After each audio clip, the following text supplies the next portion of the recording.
This episode is brought to you by State Farm.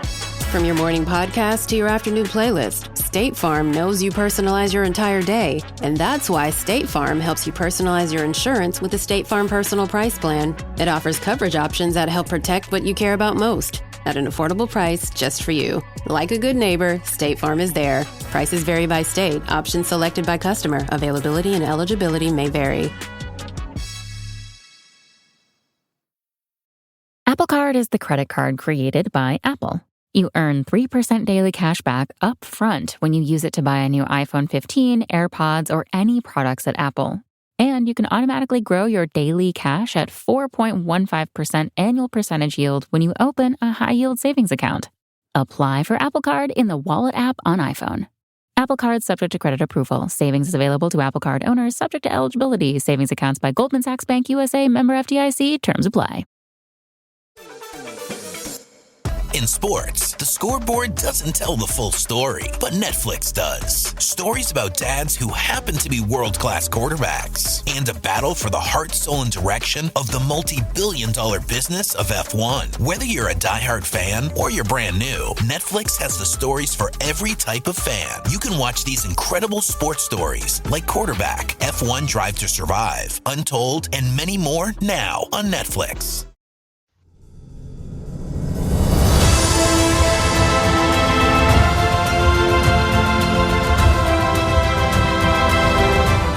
Welcome to Scarlets Fever, the home of Saucepan Central and Westerer is Besterer.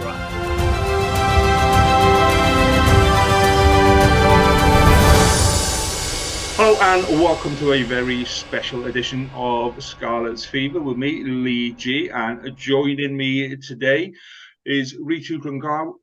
How do I pronounce your surname, Rito? Is it Hlungwani? No, it's Hlungwani. Hlungwani, almost like you're saying Hlanechli. I was going to say, that's almost Welsh. It's Hlungwani. Yeah, I should be able to get that a lot better. Man. So, our forwards coach for the Stormers in South Africa. Scarlets obviously playing in a couple of weeks' time. So, first of all, how are you, my friend? How are things going in South Africa? No, good. We're very good. The weather's changed nicely. We're slowly getting into summer. The sun is out. We're just happy that the Cape Town rain has gone away for a while now. See, we're at the other end of it because it's absolutely bucketing down in the middle of a storm, trees falling over and all sorts of stuff. So, yeah, I think that sounds like Wales all the time. We've never seen the sun every time we come to Wales. Yeah, it's because you come at the wrong time of year. You come in rugby season. That's what rugby season is for. It's for what we do when it's raining, unfortunately. But yeah, I think the Scarlets have picked the right time to go out to South Africa because, like I say, the chances of playing decent rugby over here at this time of year at the minute are quite remote. But yeah, so obviously Stormers have. One of the biggest sides that the Scarlets will play. How has pre-season been for you? How's it all gone so far? Yeah, no, it's gone really, really well. We've had a much longer pre-season compared to the past year. Obviously because of the World Cup starting, so we had more time. So the boys also had a longer break. It's been going good. We've had 2 camps outside of Cape Town.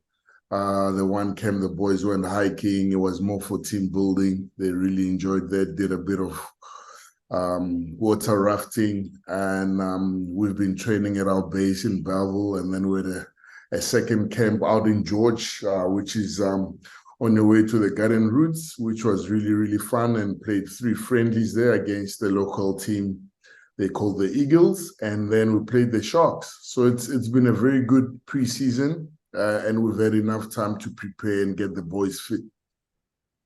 Do you think the extra time off has helped to get players back from injury? It's helped to you could do a bit more strength and conditioning. Players are a bit more ready for the season. Would you say that's fair? Well, for us, it works in 2 different ways. There's the guys that come back in better shape, and there's guys that come back overweight because of the long break, and they've had a good time. They've spent a lot of time in the wine farms here in Stellenbosch.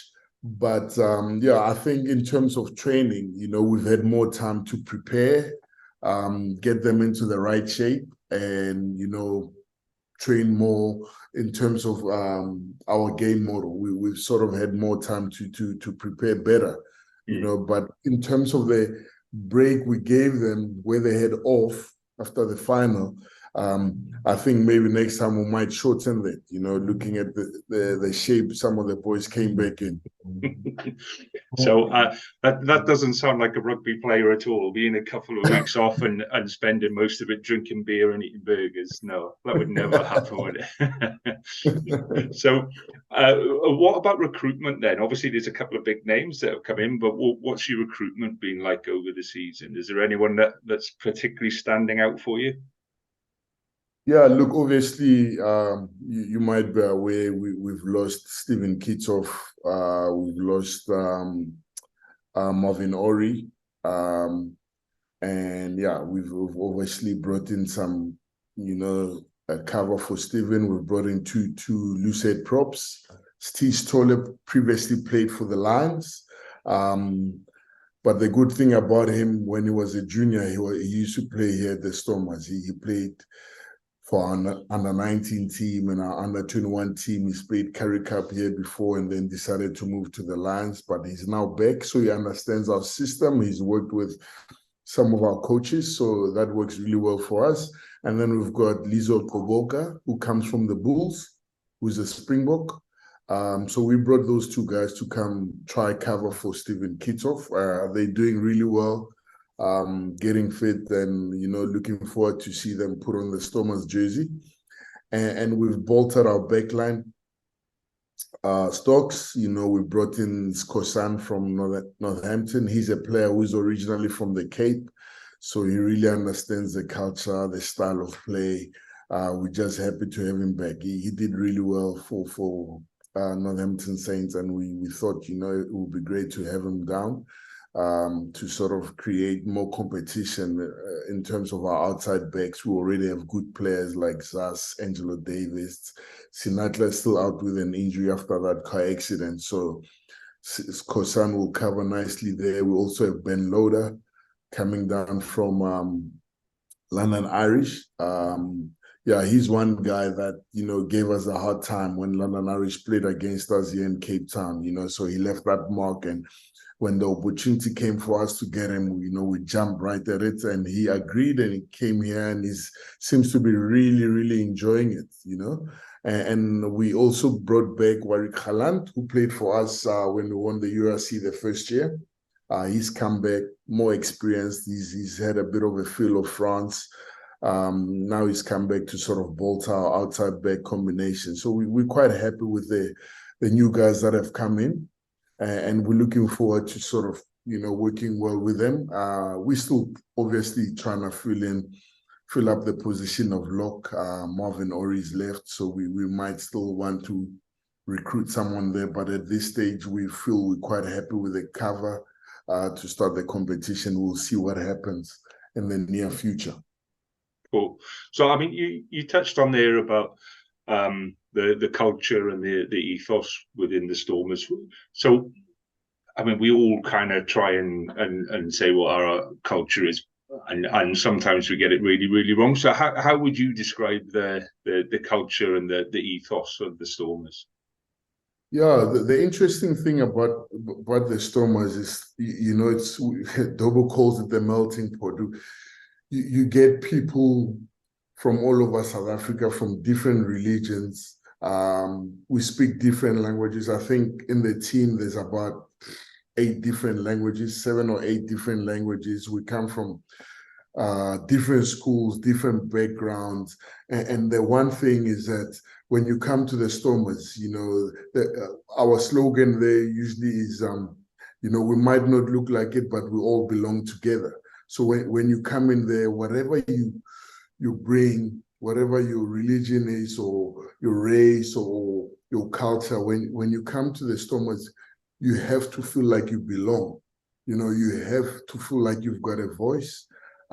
In fact, you have a voice. It's not about how many caps you have.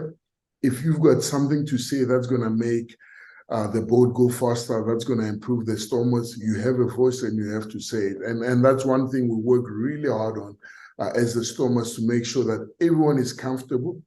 Everyone has a voice, and we feel if we get that right, then everyone can perform at their best. You know, we don't like this whole idea you walk into an environment, there's a senior player sign here, you know, only the senior players have to do this. We want everyone to feel like they're equals and everyone's got a voice and everyone must contribute to improving the way we play or improving how we treat our fans, how we treat each other. So that's pretty much how, you know, the Stormers environment works. You know, everyone feels welcome, everyone feels like they belong, and everyone has a voice regardless of how long they've been part of the Stormers.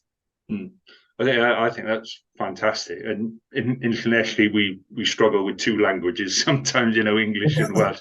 So yeah, melting 8 different languages together, and it's certainly working, isn't it? I mean, Stormers have had a fantastic couple of years in the URC. So how different is the URC to, you know, previous competitions that you play? Is it better? Is it better for the Stormers? Is it more competitive? How do you compare it with the other competitions? Yeah, look, obviously we play our own domestic league here, the Currie Cup, against each other. And you know the South African style of play. You know, most of the teams play very similar. We might be a bit slightly different, but the Currie Cup, yeah, it has its place, and it's nice to play against each other, against the Bulls, you know, more than once. It's very competitive, very physical.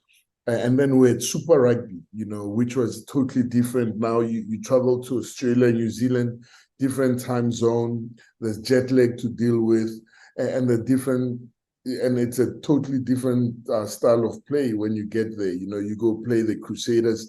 You know, if you're not well focused, you might come back with a 50 or 60. And if you go to Australia, play Brumbies, it's, you know, it was quite a tough competition, but not as different as the URC. And if I'm going to look at the URC and Super Rugby or the Southern Hemisphere in a South African rugby context, I think we are in a very good position because we get to experience, you know, the tough weather conditions of playing in Europe. We experience, you know, the strong kicking game that the Northern Hemisphere has. And then when we come back down to play the Rugby Championships at the Springboks, you get to deal with the flair. Obviously, the weather permits it, that New Zealand brings, you know, the different style of rugby that Australia brings. And we sort of having a feel of the best of both worlds, if I may say. You know, with our clubs, we get to experience the North. With our country, we experience the South. And when everything comes together in the World Cup, our players are used to both, you know, whereas if previously we just played the Northern Hemisphere teams as the Springboks end of the year tour, and you just get to play 2 or 3 teams, and that was it. Now, every weekend, we're playing, you know, against Northern Hemisphere teams as a club, and then we still get to experience the Rugby Championship. So, yes, I think the URC has really, really benefited SA Rugby. It's brought a totally different challenge. And the Southern Hemisphere Super Rugby had its positives. It brought a totally different challenge. But now, I think the big positive for us, our players are getting to experience a little bit of everything. That's why you can see maybe now in the World Cup, we can adapt quicker. You know, we know our opponents a little bit better. We can handle the kicking game a little bit better. So on the World Cup, then obviously you still got an interest. We've moved on to to other places, but how has it been received in South Africa at the minute? Is it as mental and as crazy as we were expecting it to be? Is it everywhere? Is it the key point that everyone's talking about at the minute? Yeah, look, if you look at South Africa, the Springboks, everyone supports them. You know, it's not like other sports where you just get a little bit of a group that supports them. And that with the Springboks, you know, since the whole because of our history and Mandela's involvement in '95, it has galvanized the entire country. So every time the Springboks perform in the World Cup, it doesn't matter where you come from, or you live in a village, or you live in a big city, you support the Springboks. So everyone's supporting it now, everyone's watching, everyone celebrates. I'm sure you've seen quite a few videos of people celebrating. So it is mental, it is quite exciting. And if we had lost, it has a total effect on the mood of the country. At the moment, we're in good spirits. Everyone's following the rugby. We're enjoying it, and I just hope the Springboks can go all the way. But yeah, they're well supported by everyone here, and we hope that they can go all the way. Yeah, I mean, the game last weekend was just immense from kickoff to final whistle, and like everyone that I've spoken to so far, regardless of what country they're from, is just kind of in awe of that game. It was a game worthy of the final. So can the Springboks, that's a silly question, are the Springboks good enough to go to the final? How is the expectation to come back with the cup? Put it that way. Is that the expectation in South Africa now? Yes, it is. Everyone hopes and wishes that the Springboks can bring it back. And I mean, from a coaching point of view, I think we just have to sit back and admire how well the Springbok coaching group, has done. They've been very innovative. They've come up with some smart ideas. Their selection, they always get it on point. It is, exciting times. And the way we've operated as a coaching staff, with the Springboks, we have a lot of confidence that they can bring it back. They obviously have to just be sharp on the day as well, but the expectation is that we will go back to back and defend it. Mm. Yeah, the rest of us would love to be in that position. So what can we learn then from South African rugby? I mean, obviously the numbers are bigger, the playing numbers are bigger, but then you've got different challenges with just the geographic space between player bases and stuff. So what can the world take from how South Africa manages its rugby, and how does it manage to just constantly keep producing a top end side that just doesn't seem to dip? Yeah, I think if we look at the top, the one thing that always stands out is that everyone knows how the Springbok play. Our game model, our style of play is very clear. We don't come in one year and play differently. And you can see the type of players we select, very clear. So we know ourselves, we know how we want to play. And if we look at the bigger picture, I think, what is at the base of Springbok rugby is our schoolboy rugby. It's extremely competitive. You get big crowds at schoolboy rugby.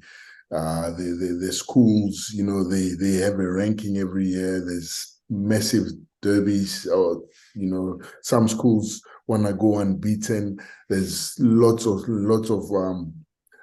player pools in these schools, and that's pretty much the base of it. These guys play rugby at high school, and it's extremely competitive. And when they come up to under 19, under 21, their mindset, they come from a winning mindset. And then you do get a few guys that come from sort of smaller schools. They come from a mindset where they have to fight for everything. And, there's guys that come from a school that has lost every game. So once you get to mix that, you get something really special. And because we've got a high, pool of players, you do at times miss some good players. They end up going to go play for other countries, or they retire and stuff like that. So the one thing that I can say the world could learn from South African rugby, just invest more in junior rugby and the schoolboy rugby, and then you want to be able to have a decent pool of players to choose from, Yeah. And if you can sort it out at the bottom, I'm sure it will get easier at the top. So this is something that I've been banging on about Welsh rugby for a long time. That when I was playing schoolboy rugby, it was the be all and end all, and that was your route to senior rugby. And we kind of lost that with professionalism. When we turned professional, we kind of abandoned the school game and we didn't really look at the school game. And I think you're right that it's your base, isn't it? That you build your triangle on top of, you build your pyramid on top of, and you have to have a really, really strong base. And I think that's where Welsh rugby has kind of lost its way a little. We haven't we've tried to maintain the top of the pyramid with a really depleting the bottom. But yeah, I'll tell the WRU that this is what you Rito says this is what you do. So let's bring it back to the URC then. So obviously Scarlets are down in South Africa for the start of the season. I mean, just from the Stormers' point of view, how difficult is it to travel? Because obviously you travel a lot more than the Northern Hemisphere side. So we have one trip down. Sometimes I think we were only doing one trip and we played 2 games, and then that's it for the season for us. But you guys have to do a bucket load more kind of travel and stuff. How does that affect preparation and jet lag affecting the players and stuff like that? How does that affect the team? Yeah, look, probably the biggest challenge is the route we take now. Hopefully it's going to change in a year or two's time. We fly via Qatar, it's 9 hours, and then we go across, come north. So that from a traveling point of view makes it really tough. It would be easier if we took an overnight flight to Heathrow and then made our way to Wales from there. But at the moment, the amount of time it takes us to get to our destination makes it really tough, But yeah, it's something we sort of, I don't want to say we're getting used to it, because then they keep it that way forever. Yeah. But yeah, we sort of adapting and trying to make the best out of it. The players, have improved how they recover. If we have a layover in Qatar, we use some of that time to recover. Once we get to our destination, we also focus on making sure the players recover. So that's, in that way, it's quite tough, but we're finding ways to make it work. And I think what's also tough is the 4-week tours. You guys come for 2 weeks. The 4-week tours are really tough. You're away from home for a full month. A lot of these guys, they've got young children. So that is usually tough. You like our tour now, we're gonna start in Glasgow, then we go play Benetton, and then go to Munster, and then Cardiff the last weekend. That makes it tough. But at the same time, maybe a little bit better than coming up for 1 or 2 games, because if you travel once, if we fly once to Europe for 4 games, it just really affects the first game in terms of training week. But the second, third, the second game until the 4th game, we can have a full training week. So that's a bit of a positive. But if we come in, let's say we do those 2-week tours in and out, more than 2 times, then the one game we usually gets affected because the training week gets a little bit shorter. We usually travel on a Monday, arrive on Tuesday. The Wednesday is an off day because the players have to recover.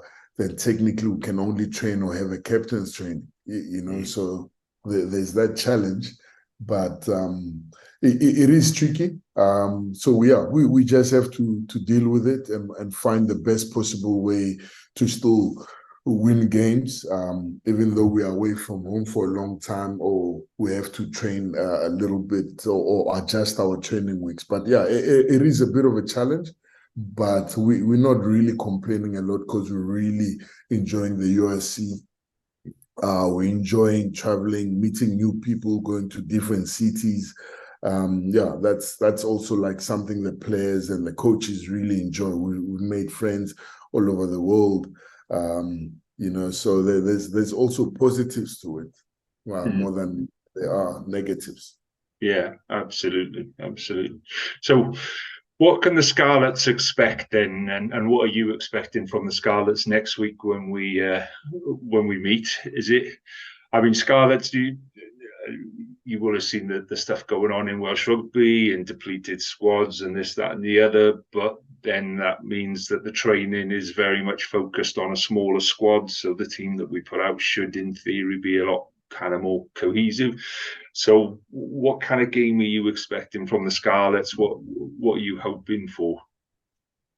Yeah, look, the Scarlets have always been tough. You know, you remember the first year when we played them.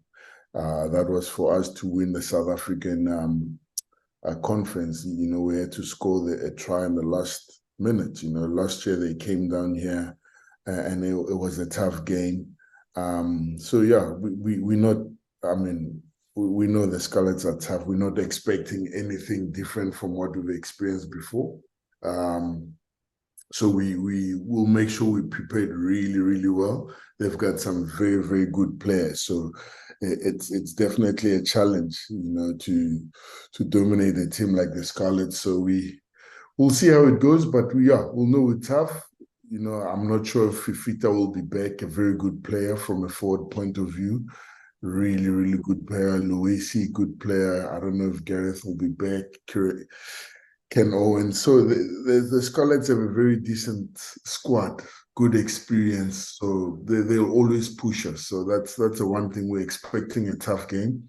And, you know, if I'm to answer your other question of what can they expect from our side, they can expect a sunny day. It goes up to 28 to 30 degrees, you know. We play out in Stellenbosch. So they'll be confused. Yes. They'll come out the tunnel, they'll be going, what's going on, boys? They'll start stripping off and sunbathing. But it's always a good match with Stormers and Scarlets. I think we both try to play an expansive game, or we both try and run the ball and things like that. And the Scarlets have brought in some very creative players this year, and a couple of big boys, which is where we've been lacking before. I think Fifita is still on his ban, if I remember correctly. I think he misses the first 2 games, so you'd be happy with that one. But yeah, it's always a good game against the Stormers, and always competitive, which is where the URC needs to be, isn't it? It's what we look forward to in the URC, and every single week now in the URC is competitive. So, but yeah. So I'm going to ask you for a score prediction now. Then, so don't feel that you have to be kind to the Scarlets just because you're on the Scarlets pod, but. So what do you think the game is going to be like? What's the score prediction? Look, like I said, it's going to be a tough game. You know, out of respect to my team and the Scarlets, I think it's always not the right place for a coach to give a score prediction. Yeah, I think it will be a tough game. And the one thing I have to tell you is that, you know, Scarlets are probably, you know, a team with, you know, the nicer guys, you know. Dwayne Peel, very nice coach, you know, always makes time to come say how's it after the game. So yeah, look, I wouldn't try even put a score prediction, you know, out of respect of how nice those guys are, and it's a good team, and they will really push us to the brink. We'll also try to push them. So I'm sorry, I'm not going to give. That's right, mate. That's fine. So, Rito, it's been an absolute pleasure speaking to you today. Thank you from the Scarlets, because it's been really nice just having a chat with people who actually know this stuff. Normally, when we try to talk to people, it's some random fan that's just kind of answered a message and go, yeah, I'll speak to you, and all that kind of stuff. So, yeah, many thanks for this morning. I would wish you the best of luck against the Scarlets, but it's one of those things. I hope you have a good game, but yeah, I hope you end up. I wish you a good losing bonus point. Put it that way. That's a good one. I must add that the Scarlets obviously will bring a different challenge. There's a South African coach now, a very good coach coaching them, Albert van der Berg. So I know it's gonna be me and him. Usually have like a tough battle. So now with the style of play, the running rugby that the Scarlets play, with maybe a South African mindset of a forwards coach, it's gonna be a tough game. I also wish you hopefully a losing bonus point. Fantastic. Rito, thank you for your time, my friend. It's been a pleasure talking to you. And if you're over in Fletchley at some point, then I will make the effort to come up and give you a wave from the stadium. Thanks a lot. Thanks for having me. All the best, mate. Thanks very much. Cheers, man. Keep on. Yeah.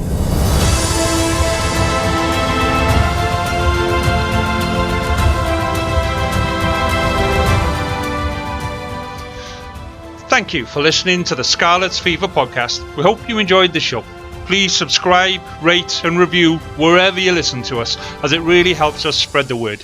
You can find us on all the usual social media channels or email us on welshregionalrugbypod@gmail.com. And remember, whatever the question, rugby is always the answer.